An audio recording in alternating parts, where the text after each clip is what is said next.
La historia no solo está hecha de batallas ganadas o perdidas, sino de decisiones que cambiaron el rumbo de naciones enteras. Decisiones tomadas en la oscuridad, en salas cerradas, en susurros, a veces por ambición, a veces por miedo y otras, simplemente por poder. Son traiciones que rompieron alianzas, derrumbaron imperios y reescribieron mapas, historias en las que la lealtad se vendió y el precio fue la historia misma. Bienvenidos a Histotrama, el canal donde desenterramos las historias más ocultas y los secretos más impactantes de la humanidad. Quédate hasta el final y te sorprenderás con la traición más reciente, una que cambió el rumbo de un país entero y que todavía divide a millones. Las 7 traiciones políticas que cambiaron la historia.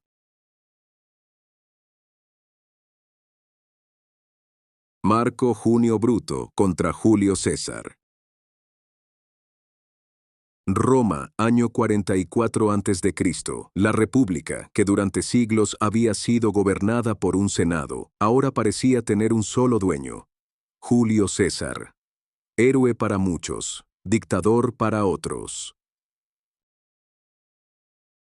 César había cruzado el Rubicón, derrotado a Pompeyo y concentrado el poder como nunca antes. Sus reformas y victorias militares le habían ganado el favor del pueblo, pero también el miedo y la envidia de la élite senatorial.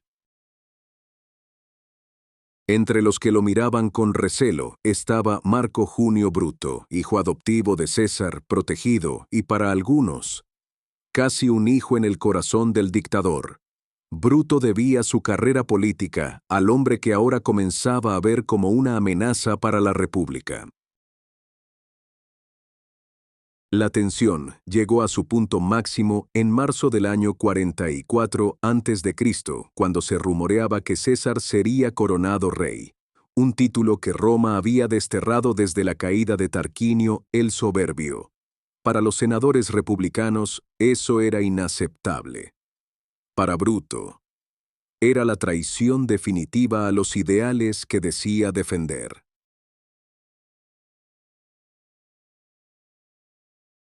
Junto a Cayo Casio Longino y más de 60 senadores, Bruto se unió a un complot que sería recordado por más de 2000 años. La fecha quedó marcada: los idus de marzo. En la mañana del 15 de marzo, César llegó al teatro de Pompeyo para asistir a una sesión del Senado. No sabía que estaba entrando en una trampa. Los conspiradores lo rodearon con excusas y de pronto desenvainaron las dagas. La primera estocada fue un golpe de sorpresa. Pero la última, la que heló la sangre de Roma, fue la de Bruto. César, herido mortalmente, cayó a los pies de la estatua de Pompeyo, y según cuenta la tradición, sus últimas palabras fueron: «Tú también, Bruto». La traición de Bruto no solo acabó con la vida de César, desató una guerra civil que terminó con el fin de la República y el nacimiento del Imperio Romano. El mismo ideal por el que Bruto decía luchar, murió con él.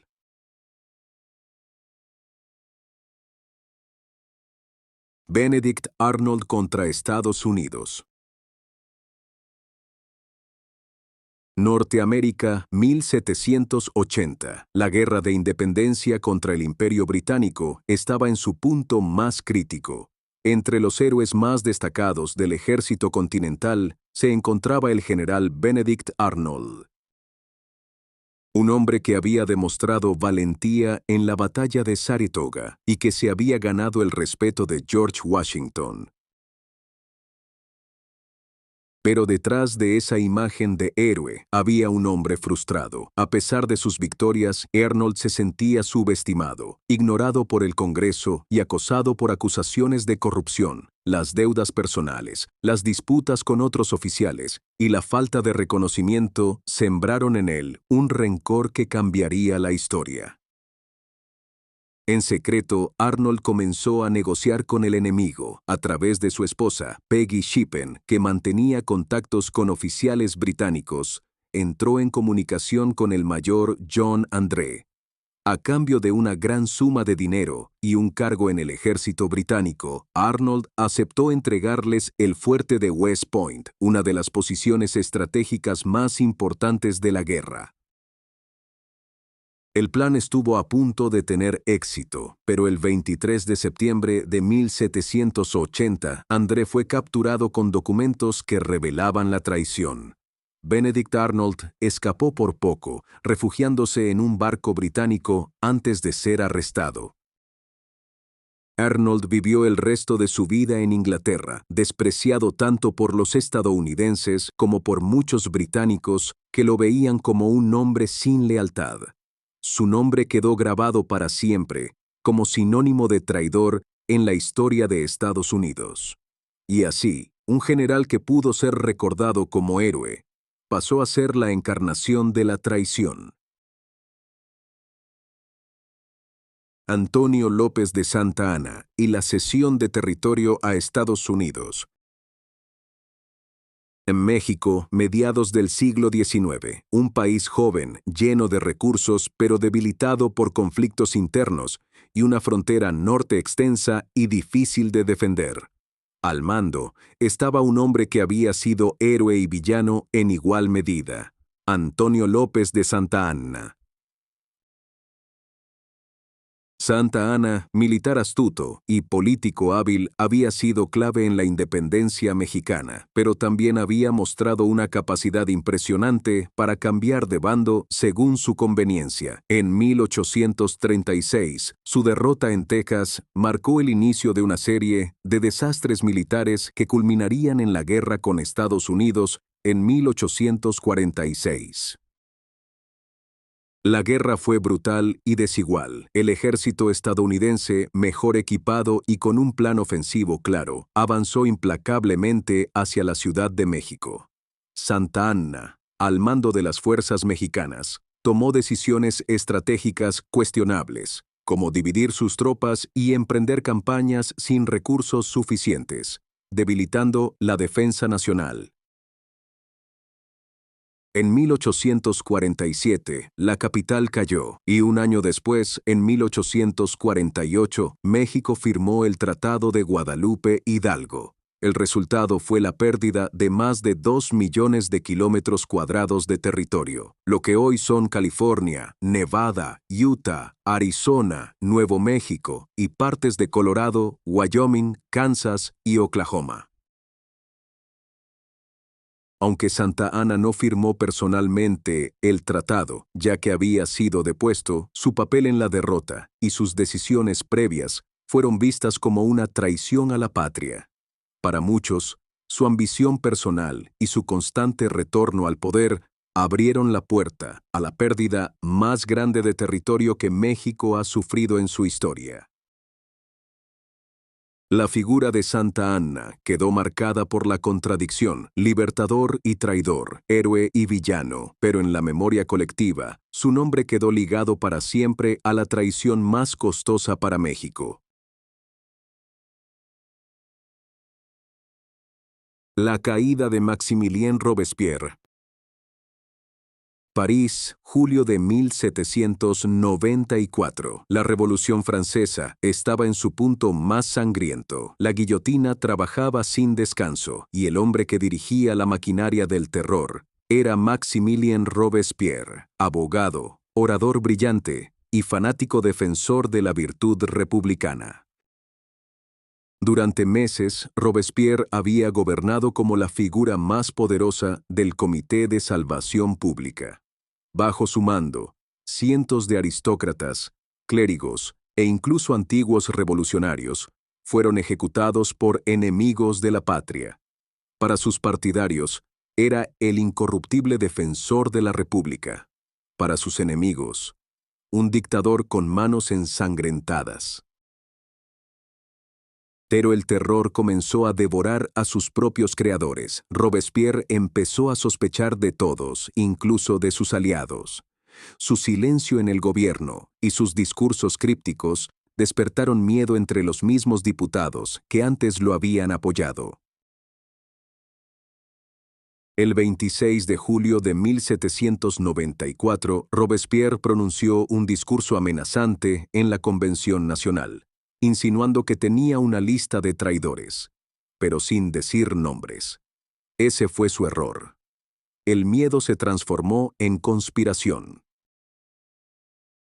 Al día siguiente, sus rivales se unieron para actuar antes de que él lo hiciera. Lo acusaron públicamente, lo declararon fuera de la ley y lo arrestaron junto a sus aliados más cercanos. Hubo tiroteos en las calles y una breve resistencia. Pero al final, Robespierre fue capturado. El 28 de julio de 1794, Robespierre fue ejecutado sin juicio formal. Su caída marcó el fin del Reino del Terror y el inicio de una nueva etapa en la Revolución Francesa. Para muchos, su muerte fue la justicia que merecía. Para otros, fue la traición definitiva de la revolución contra uno de sus propios padres.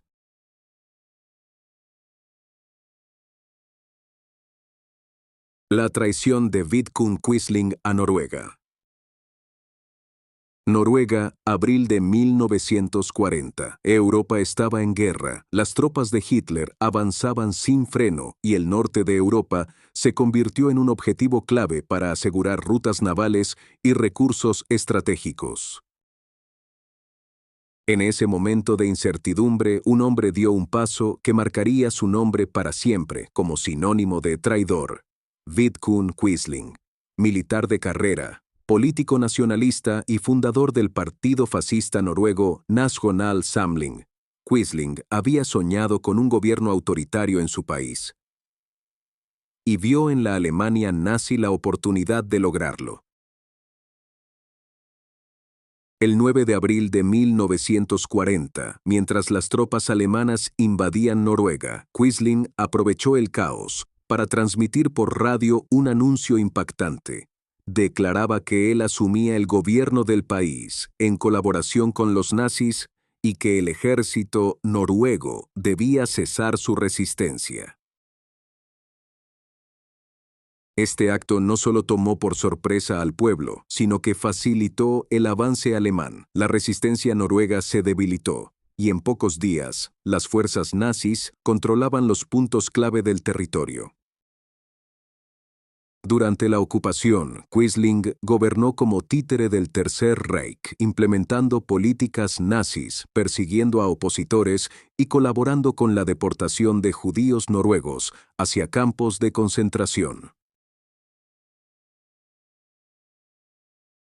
Pero en 1945, con la derrota de Alemania, Quisling fue arrestado, juzgado por alta traición y ejecutado por fusilamiento. Su nombre quedó grabado en la historia, no como líder, sino como sinónimo de traidor. Tanto así que en varios idiomas, Quisling se convirtió en una palabra para describir a cualquier colaborador con un enemigo invasor. Mikhail Gorbachov y la disolución de la URSS. Diciembre de 1991. El mundo veía en directo algo que parecía imposible, la disolución de la Unión Soviética. La bandera roja con la hoz y el martillo bajaba por última vez del Kremlin, y en su lugar se izaba la bandera tricolor de Rusia. En el centro de esta transformación estaba Mikhail Gorbachov, el último líder de la URSS. Mars para Occidente fue un reformista visionario que acabó con la Guerra Fría. Para millones dentro de la Unión Soviética, fue el hombre que desmanteló un imperio de 70 años. Gorbachov llegó al poder en 1985, decidido a modernizar la URSS con dos políticas clave: perestroika, reestructuración económica, y glasnost, apertura política. Estas reformas buscaban reactivar la economía y permitir mayor libertad de expresión. Pero también abrieron una caja de Pandora: protestas, nacionalismos reprimidos y críticas públicas al propio sistema comunista. A medida que las repúblicas soviéticas exigían independencia, la autoridad central se debilitó. En 1991, un fallido golpe de Estado contra Gorbachov aceleró la crisis. Su principal rival político, Boris Yeltsin, aprovechó el caos para negociar con Ucrania y Bielorrusia la disolución formal de la URSS, sin consultar al pueblo soviético. El 25 de diciembre de 1991, Gorbachov anunció su renuncia en un discurso televisado, aceptando que la Unión Soviética dejaba de existir. Para algunos, fue un acto de valentía y realismo político. Para otros, una traición imperdonable a la idea misma del socialismo soviético y a los millones que habían sacrificado sus vidas por construirlo. 30 años después, su figura sigue dividiendo opiniones. ¿Fue un reformador necesario o el traidor que destruyó a la URSS desde dentro? Lenín Moreno y la traición al correísmo. Ecuador, 2017. Tras una década de dominio político del movimiento liderado por Rafael Correa, el país se preparaba para elegir a su nuevo presidente. El candidato oficialista, Lenín Moreno, se presentaba como el heredero natural de la Revolución Ciudadana, un hombre cercano a Correa, vicepresidente durante su primer mandato y defensor de su proyecto político. Con promesas de continuidad, de proteger las políticas sociales y mantener el rumbo económico, Moreno ganó las elecciones por un estrecho margen. Millones de ecuatorianos votaron convencidos de que su gobierno sería la extensión de la era correísta. Pero apenas asumió el poder, comenzaron los cambios. En cuestión de meses, Moreno inició un distanciamiento público con Correa y su círculo cercano. Acusaciones de corrupción contra exfuncionarios, reformas que revertían políticas emblemáticas y un giro en la política exterior marcaron el inicio de un nuevo rumbo, opuesto al que había prometido. En 2018, impulsó una consulta popular que eliminó la reelección indefinida, cerrando la puerta a un eventual retorno de Correa. En política económica, adoptó medidas de austeridad y firmó un acuerdo con el Fondo Monetario Internacional, rompiendo con el discurso anti-FMI que había caracterizado a su antecesor. Para sus antiguos aliados fue la traición definitiva. El hombre que habían apoyado como continuador del proyecto se había convertido en su principal opositor. En octubre de 2019, las protestas contra las medidas económicas sacudieron el país y las imágenes de enfrentamientos con las fuerzas de seguridad recorrieron el mundo. Lenín Moreno argumentó que sus decisiones eran necesarias para estabilizar el país. Sus críticos sostuvieron que entregó el poder político y económico a intereses que siempre había dicho combatir. Así, el presidente que llegó con la bandera de la lealtad quedó en la historia política de Ecuador como uno de los giros más radicales y controvertidos del poder en América Latina. Esto fue Histotrama. Si este capítulo te hizo ver la política desde otra perspectiva, suscríbete, activa la campanita, dale like y comparte. Ahora te pregunto a ti, ¿cuál de estas traiciones crees que tuvo el impacto más profundo en la historia? Déjalo en los comentarios, porque tu opinión también forma parte de esta conversación.